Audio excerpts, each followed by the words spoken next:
거기 뼈가 가득하더라.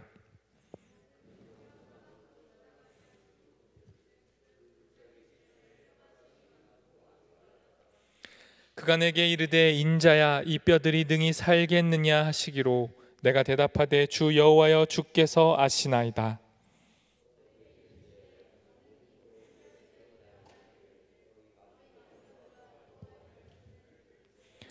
주 여호와께서 이 뼈들에게 이같이 말씀하시기를 내가 생기를 너희에게 들어가게 하리니 너희가 살아나리라.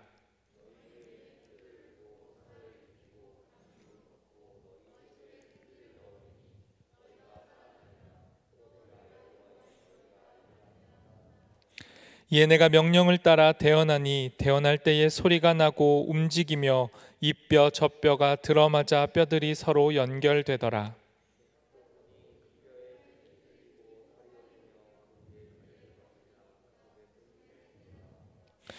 또 내게 이르시되 인자야 너는 생기를 향하여 대언하라. 생기에게 대언하여 이르기를 주 여호와께서 이같이 말씀하시기를 생기야 사방에서부터 와서 이 죽음을 당한 자에게 불어서 살아나게 하라 하셨다 하라.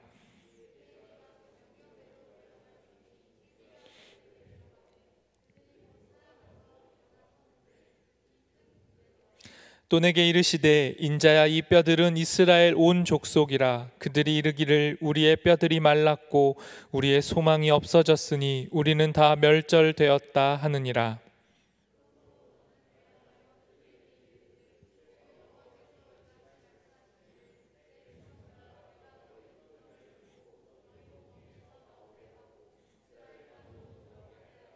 내 백성들아 내가 너희 무덤을 열고 너희로 거기에서 나오게 한즉 너희는 내가 여호와인 줄을 알리라. 내가 또 내 영을 너희 속에 두어 너희가 살아나게 하고 내가 또 너희를 너희 고국 땅에 두리니 나 여호와가 이 일을 말하고 이룬 줄을 너희가 알리라. 여호와의 말씀이니라. 아멘. 방금 우리가 함께 읽은 말씀, 오늘의 말씀은 하나님께서 에스겔이라는 예언자, 선지자에게 보여주신 환상과 그 환상에 대한 해석에 관련된 말씀입니다. 앙상하게 말라버린 뼈들이 하나님의 말씀과 생기로 다시 살아나는 이 환상 속에 담긴 의미를 함께 발견하고 우리의 메마른 영혼 역시 다시 살아나는 시간이 오늘의 예배 시간 되기를 원합니다. 이 시간 먼저 서로에게 이렇게 인사하면 좋겠습니다. 양옆, 앞뒤, 좌우 한번 보시면서요 이렇게 인사하겠습니다. 말라 보이시네요. 네, 나쁜 말 아니니까요 해주십시오. 이렇게 좀 살이 없어서 말라 보인다 이런 거 말고요, 피부가 조금 말라 보인다 이런 의미인데 한 번 더 바라보시면서 말라 보이시네요. 말라 보이시네요.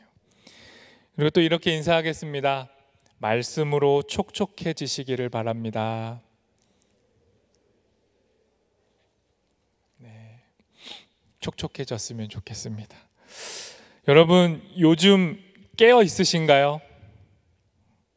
하나님을 향한 감각이 좀 살아 있으신가요? 여러분이 살아가고 있는 현실을 신앙의 눈으로, 바꿔 말해보자면 믿음과 소망과 사랑의 눈으로 보고 계신가요?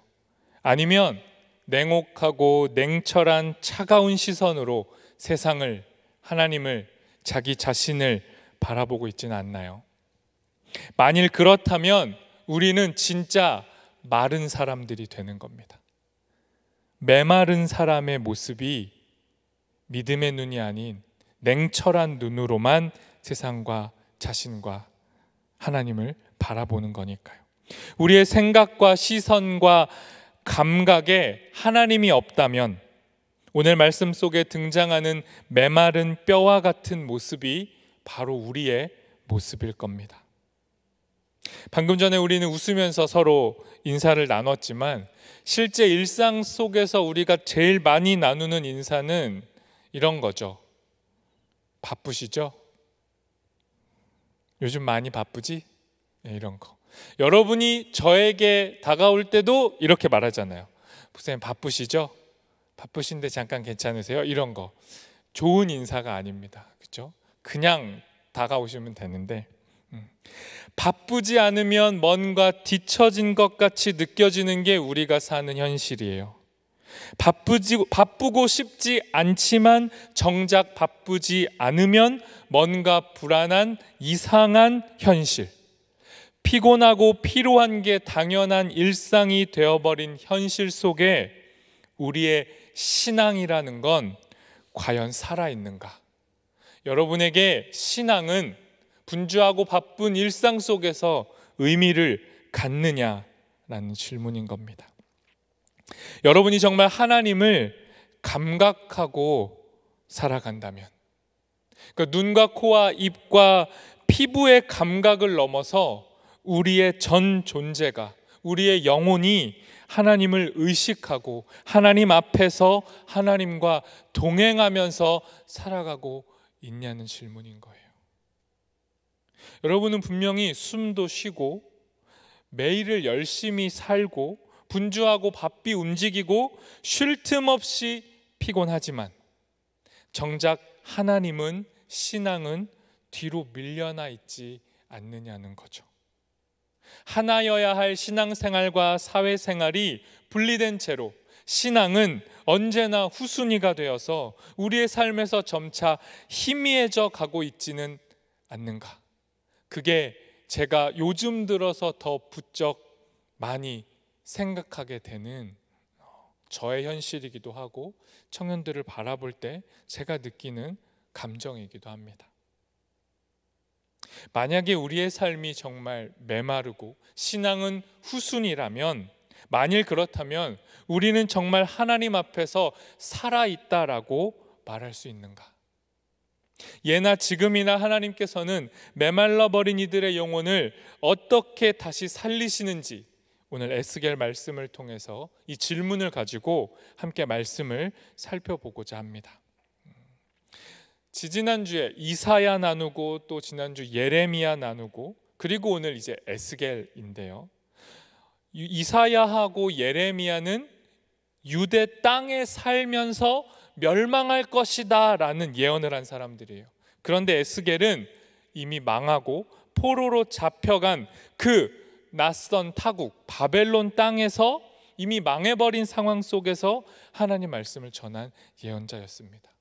이 세 명의 예언자 모두 다 고생 많았고 비참했지만 에스겔이야말로 완전히 망해버린 상황 속에서 예언을 해야 했기에 굉장히 무거운 마음으로 말씀을 전했을 거예요.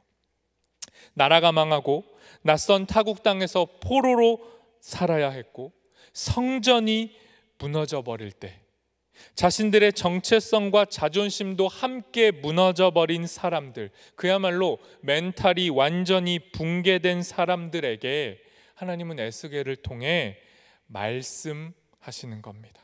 특별히 하나님은 환상이라는 그림 언어로 말씀을 하셨어요. 그래서 오늘 말씀을 보지만 이 말씀 안에 담긴 환상을 살펴보도록 하겠습니다. 1절과 2절 제가 읽습니다. 여호와께서 권능으로 내게 임재하시고 그의 영으로 나를 데리고 가서 골짜기 가운데 두셨는데 거기 뼈가 가득하더라. 나를 그 뼈 사방으로 지나가게 하시기로 본즉 그 골짜기 지면에 뼈가 심이 많고 아주 말랐더라. 저 성경에 권능이라고 번역된 단어는요, 원래 하나님의 손을 의미하는 거예요. 그러니까 환상 중에 하나님의 손이 에스겔을 잡아가지고 골짜기로 데려간 거죠. 근데 그 골짜기가 어떤 모양이냐면 뼈가 가득한 상태인 겁니다. 그리고 완전히 말라버린 뼈들이 널려 있었던 거예요. 말랐다는 건 생명이, 그 안에 생명이 조금도 찾아볼 수 없을 만큼 바닥까지 바싹 말라버린 생기 없는 상태를 의미하는 거죠. 하나님의 권능, 하나님의 손, 하나님의 영이 에스겔을 이 마른 뼈에게로 이끌었고 이 마른 뼈들을 보여주시면서 이렇게 질문합니다. 3절 말씀도 제가 읽습니다. 그가 내게 이르시되 인자야 이 뼈들이 능히 살 수 있겠느냐 하시기로 내가 대답하되 주 여호와여 주께서 아시나이다. 하나님이 에스겔에게 묻습니다. 인자야, 사람아, 네가 보고 있는 이 뼈들이 과연 살아날 수 있겠느냐? 하나님이 에스겔에게 물으신 거예요. 에스겔, 네가 보고 있는 이 메마른 현실에 변화가 가능하겠느냐라는 질문인 거죠. 여기에 에스겔이 이렇게 대답합니다. 주 여호와께서 아십니다. 이 말은 하나님만 아십니다. 하나님만 지금 이 문제에 상관하실 수 있습니다. 죽은 지 너무 오래되어 가지고 곧 먼지가 되어버릴 것만 같은 이 뼈들을 다시 살리는 일은 인간 편에서는 불가능하지만 하나님의 손에서는 가능합니다. 죽고 사는 문제는 하나님의 영역이고 하나님의 손에 달려 있습니다 라고 에스겔이 고백한 거예요. 하나님만 아십니다라는 고백 속에는 인간의 불가능성과 하나님의 가능성이 함께 담겨 있는 겁니다. 뼈들이 살겠느냐? 주어가 뼈들이면 대답은요, 불가능입니다. 그런데 이 질문이 하나님이 이 뼈들을 살릴 수 있겠느냐가 되면, 주어가 하나님이 되면 결과가 전혀 달라지는 거예요. 하나님 앞에서는 오래된 뼈, 죽음, 메마름은 전혀 문제가 되지 않는 겁니다. 하나님만 아십니다 라는 이 에스겔의 답변에 하나님이 호응을 하세요. 4절 말씀도 제가 읽어보겠습니다. 또 내게 이르시되 너는 이 모든 뼈에게 대언하여 이르기를 너희 마른 뼈들아 여호와의 말씀을 들을지어다. 하나님께서 에스겔에게 그렇다면 네가 보고 있는 뼈들을 향해 대언하라고 말씀하는 거예요. 대언하다라는 거 바꿔 말하면 예언하라는 겁니다. 미래의 일을 점쳐서 맞추라는 예언이 아니고 하나님이 맡겨주신 말씀을 전하라는 거예요. 하나님께서는 에스겔에게 하나님 말씀을 전하시고 전달하게 하시는 겁니다. 자신이 말라버려 있음을 하나님 앞에서 깨달은 자들에게, 뼈와 같이 말라있는 이들에게 생명의 양식인 말씀을 먹이라고 하시는 거예요. 그러니까 예언자의 사명은 말씀이 없어서 죽어있는 자들에게 말씀을 먹이는 거예요. 하나님이 에스겔에게 주신 대응책, 유일한 방법은 말씀을 먹이라는 겁니다. 5절 말씀도 읽어보겠습니다. 주 여호와께서 이 뼈들에게 이같이 말씀하시기를 내가 생기를 너희에게 들어가게 하리니 너희가 살아나리라. 오늘 말씀 전체 1절부터 14절 중에 핵심 구절입니다. 그리고 이 핵심 구절 중에 생기라는 단어가 핵심 단어예요. 1절부터 14절까지 중에 생기라는 단어는 9번 반복됩니다. 생기라는 말 히브리어로 루아흐입니다. 루아흐. 숨, 호흡, 바람, 영, 이렇게 다양하게 번역이 되는 말인데요, 제일 선명하게 이 루아흐가 사용된 건 창세기 2장 7절 하나님이 인간을 창조하실 때 쓰였어요. 제가 읽어보겠습니다. 여호와 하나님이 땅의 흙으로 사람을 지으시고 생기를 그 코에 불어넣으시니 사람이 생명이 되니라. 생기라는 건 하나님의 창조의 호흡 같은 겁니다. 하나님의 생기가 우리 속에 불어올 때 우리는 숨을 쉬는 존재, 숨을 쉬는 생명체, 생명이 되는 거예요. 뼈들에게 생기를 불어넣고 살아나게 하시는 것, 우리가 시체처럼 죽어있지 않고 살아서 움직이게 하고 싶으신 것이 하나님의 본 뜻인 겁니다. 하나님께서 뼈들에게 말씀하실 때, 생기를 불어넣으실 때 일어나는 일들이 6절, 7절에 이어서 이렇게 묘사가 됩니다. 6절과 7절은 세 번역으로 제가 읽겠습니다. 내가 너희에게 힘줄이 뻗치게 하고 또 너희에게 살을 입히고 또 너희를 살갗으로 덮고 너희 속에 생기를 불어넣어 너희가 다시 살아나게 하겠다. 그때야 비로소 너희는 내가 주인인 줄 알게 될 것이다. 그래서 나는 명을 받은 대로 대언하였다. 내가 대언할 때 무슨 소리가 났다. 보니 그것은 뼈들이 서로 이어지는 요란한 소리였다. 하나님의 말씀을 듣게 되면 메마른 자들에게 일어나는 반응이 이렇다는 거예요. 완전히 말라버린 뼈들에게 하나님의 말씀이 들려지자 힘줄이 생기는 겁니다. 그리고 그 힘줄 위에 살이 붙고 그 위에 가죽이 덮이는 거예요. 그리고 널려 있었던 뼈 조각들, 뼈들이 서로 연결되면서 맞춰지는 겁니다. 뼈와 뼈가 연결되는 거죠. 그리고 나서 소리가 나는데, 여기에 이 세 번역에 조금 자세히 설명이 돼 있지만 단지 뼈 조각이 맞는 소리 정도가 아니라 수많은 뼈들이 서로 부딪힐 때 일어나는 소리, 지진처럼 요란하고 거대한 소리가 들렸다는 거예요. 뼈가 연결되고 힘줄이 생기고 살이 차오르고 가죽까지 덮였다는 것, 이게 묘사하는 건 하나님이 흙으로 사람을 창조하실 때 사람의 외형, 골격이 완성되었다는 걸 의미하는 거예요. 하나님이 창조를 하시는데 이제 사람의 골격과 외형은 다 갖춰 놓으신 거예요. 하지만 모든 외형의 형태가 갖춰졌다고 해도 그 자체로는 아직은 생명이 아닌 겁니다. 그 속에 생기가 없다면 그냥 그건 뼈에 불과한 거죠. 껍데기에 불과한 겁니다. 그래서 8절 말씀이 이렇게 묘사합니다. 내가 또 보니 그 뼈에 힘줄이 생기고 살이 오르며 그 위에 가죽이 덮이나 그 속에 생기는 없더라. 아직 완전한 사람이 아닌 거예요. 이때 하나님이 에스겔에게 한 번 더 대언하라고 하시는 겁니다. 그 말씀이 9절과 10절 말씀이에요. 이 말씀도 제가 읽겠습니다. 또 내게 이르시되 인자야 너는 생기를 향하여 대언하라.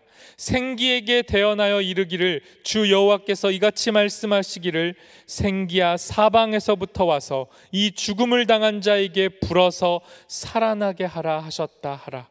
이에 내가 그 명령대로 대언하였더니 생기가 그들에게 들어가매 그들이 곧 살아나서 일어나 서는데 극히 큰 군대더라.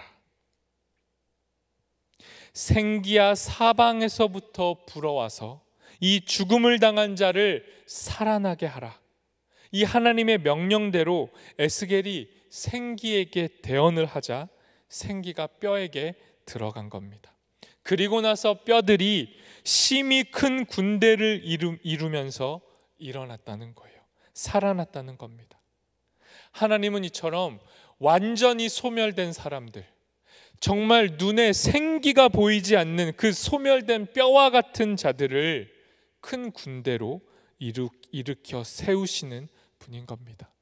뼈 조각도, 뼈와 같은 우리도 하나님 손에 붙들리면 강력한 생명으로 다시 태어날 수 있다고 에스겔은 말씀합니다.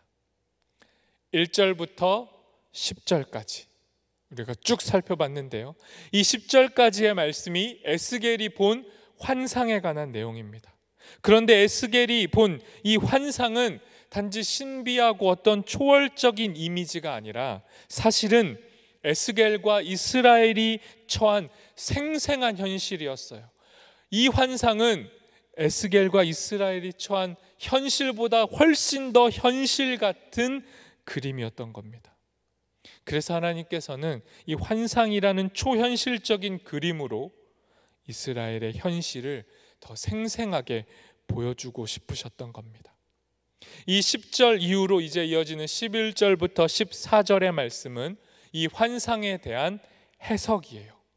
하나님이 친절하게 해석까지 해주시는 겁니다. 풀어서 에스겔의 환상의 의미를 보여주시는데요, 11절 말씀을 먼저 제가 읽겠습니다. 또 내게 이르시되 인자야 이 뼈들은 이스라엘 온 족속이라. 그들이 이르기를 우리의 뼈들이 말랐고 우리의 소망이 없어졌으니 우리는 멸절되었다 하느니라. 에스겔이 지금까지 바라봤던 뼈들이 뭐라고요? 그 뼈들이 바로 이스라엘의 모든 백성들의 실체였습니다. 백성들의 모습이 뼈와 같았다는 거죠. 나라도 잃고 성전도 무너졌고 포로로 잡혀와 있는 그 현실 속에서 이스라엘 사람들은 뼈처럼 말라 있었고 희망은 사라졌고 우리는 이제 완전히 망했다라고 탄식하고 있었습니다. 이건 자신들의 상황에 대한 객관적인 평가처럼 보여요. 자기가 어떤 모습인지를 객관화한 모습처럼 보입니다.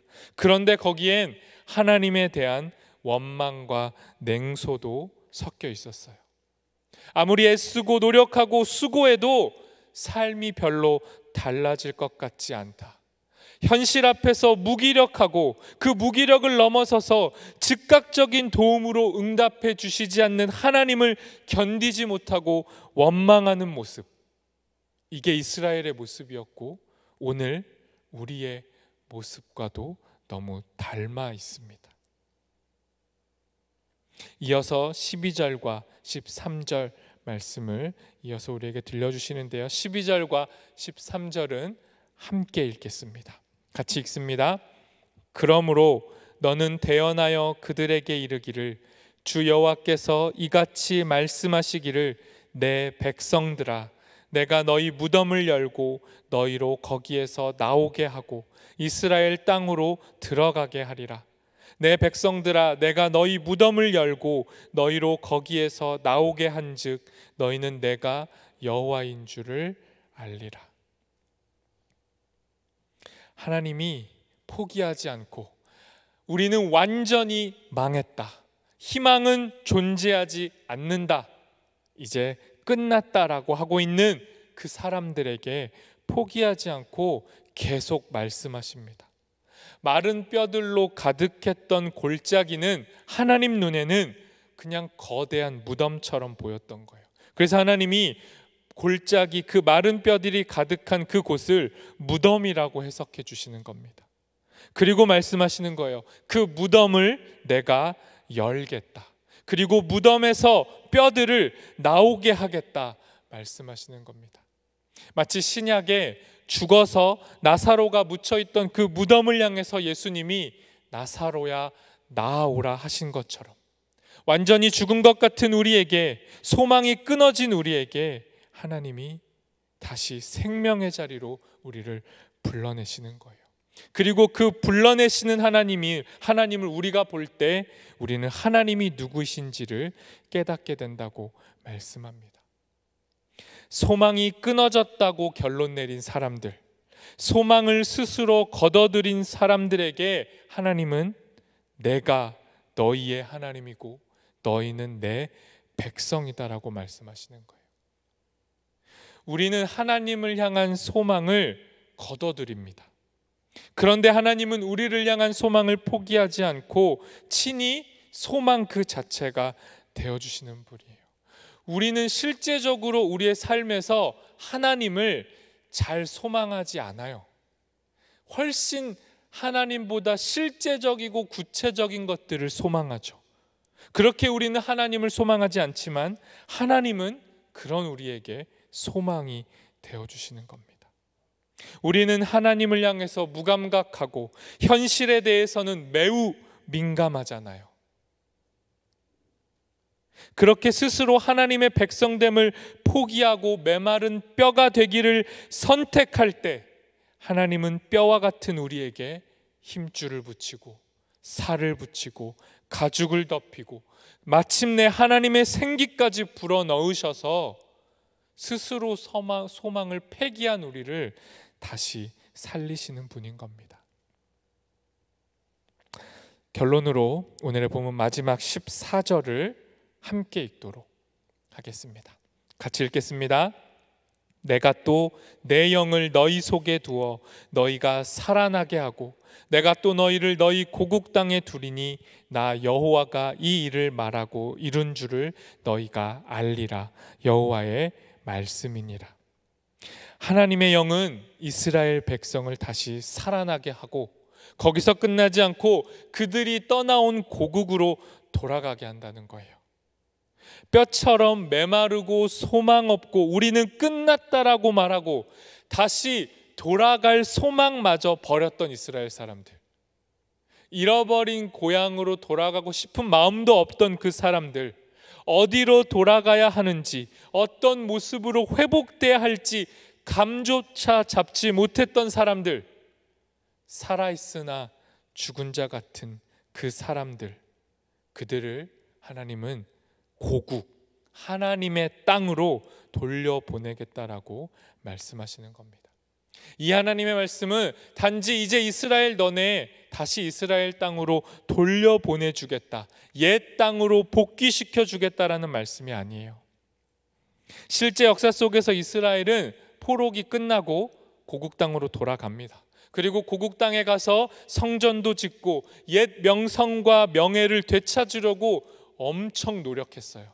하지만 모든 노력은 실패하고 말았습니다.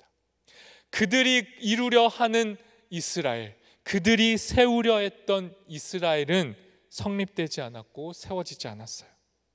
하나님은 이스라엘보다 훨씬 더 큰 그림을 그리셨습니다. 중동의 이스라엘이라는 작은 땅에 살고 있는 그 민족을 넘어서서 모든 민족, 모든 사람 안에 생기를, 생명을 불어넣는 것, 그래서 모두가 예수의 이름으로 살아나는 것, 예수님을 믿는 믿음을 통해 율법 안에 담긴 사랑을, 그 사랑의 정신을 온전히 이루면서 사는 것, 이게 하나님의 큰 그림이었어요. 정말 생기가 도는 사람이라면, 하나님의 영이 그 속에 살아있는 사람이라면 더 이상 서로가 서로를 향해 담을 쌓지 말고 우리의 현실 속에 높아져 있는 모든 장애와 장벽을 허물고 하나님 안에서 하나가 되는 일, 그 일이 이루어지는 시간과 공간, 그 역사의 자리가 하나님이 우리에게 돌려보내겠다고 하시는 바로 그 자리인 거죠. 생기를 가지고 살아난 사람들이 가야 할 자리는 바로 이런 자리입니다. 우리가 마땅히 서 있어야 할 자리가 이 자리예요. 메마르고 차가운 현실 속에서도 우리의 절망을 결론 삼지 않고 하나님만을 소망으로 삼는 그 믿음의 자리가 하나님의 나라고 하나님의 통치가 이루어지는 땅인 겁니다. 하나님이 우리를 그 땅으로 인도하시는 거예요. 우리가 살 곳은 바로 하나님 나라, 하나님의 아들 예수님께서 머리 되시고 주인 되시는 나라, 하나님께서 예수 안에서 우리를 이미 그 아들의 나라로 옮기셨음을 믿고 그 나라에 거하면서 사는 것, 그게 우리의 모습이어야 합니다. 예수님으로 인해 우리는 이 메마른 현실을 살면서 동시에 하나님 나라를 누릴 수 있어요. 절망과 소망을 결정짓는 키는 우리의 현실 감각이 아닙니다. 여러분이 똑똑하고 여러분이 지혜롭고 여러분이 세상을 보는, 세상을 읽는 정세, 그게 뛰어나면 절망을 선택할 수도 있고 소망을 선택할 수도 있게 되는 것이 아니라, 절망과 소망의 키는 우리를 향한 하나님의 열심과 열정에 달려 있는 겁니다. 에스겔에게 보여주신 이 마른 뼈 환상, 그리고 에스겔에게 들려주신 하나님의 말씀은 모두 한 곳을 가리키고 보여줍니다. 바로 하나님 아들의 나라, 예수 그리스도 안에서 우리는 죽어진 뼈가 아니라 하나님의 군대로 일어서는 것, 바로 그 자리로 하나님의 말씀이 우리를 초대하고 있습니다. 하나님을 향한 믿음, 회복에 대한 소망, 이웃을 향한 사랑, 여러분, 우리는 이 중에 어느 것 하나도 제대로 갖추고 있지 못합니다. 여러분 안에 하나님을 향한 믿음, 하나님을 통한 회복에 대한 소망, 그리고 나아가서 이웃을 향한 사랑, 이 믿음과 소망과 사랑이 여러분 안에 그 어느 것 하나도 제대로 자리 잡고 있지 못하다고요. 그래서 저와 여러분의 실체는 뼈이고 뼈처럼 앙상하게 말라 있는 거예요. 다시 서로 얼굴을 좀 보세요. 네. 말라 있나요? 촉촉하나요? 그냥 이번 한 주 너무 힘들게 살아가지고 졸리고 피곤하고 분주하고 바쁜 얼굴에 써 있나요? 그게 우리의 실상이고 우리의 모습일 수 있습니다. 그런데 이스라엘도 그랬고 지금 우리의 모습도 그렇게 말라 있지만 하나님이 우리를 향한 평가는 전혀 달라요. 이스라엘을 보시면서 하나님이 뭐라고 부르셨냐면 내 백성이라고 부르셨어요.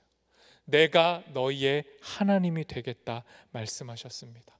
과거에도 지금도 우리는요 자격 미달입니다.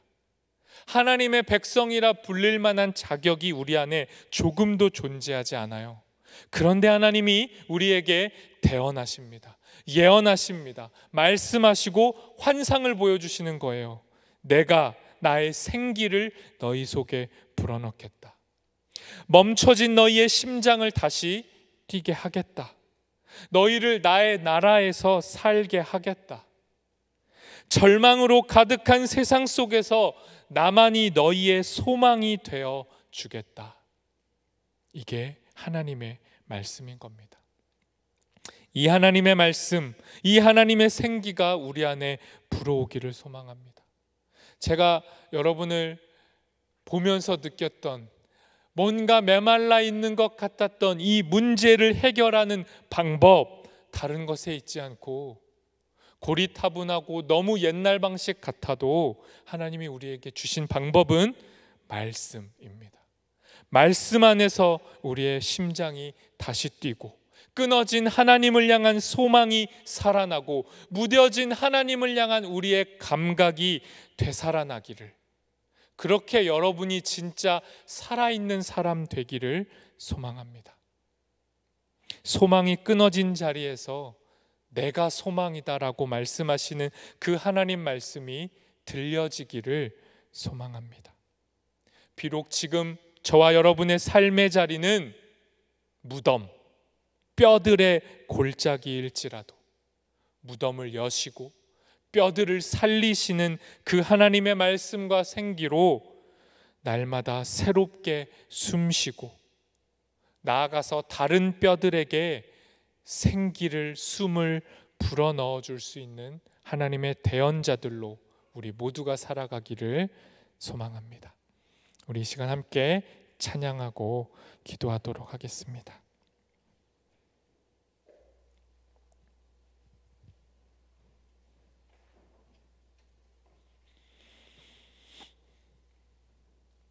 하나님께서 오늘 우리에게 주신 말씀을 기억하시면서 찬양하실 때 하나님, 내가 메마른 게 사실이라면 다른 것을 구하지 않고 성령, 하나님의 영, 그 생기를 구하오니 하나님의 영 우리 가운데 불어오셔서 우리를 살려주십시오. 이 마음으로 우리 찬양 함께 고백하도록 하겠습니다.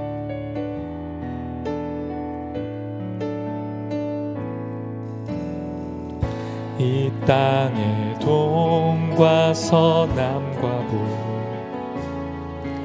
가득한 죄악 용서하소서. 모든 우상들은 무너지고 주님만 높이는 나라 되게 하소서. 이 땅에 지친 모든 영혼 주 예수 사랑 알게 하소서. 저들의 아픔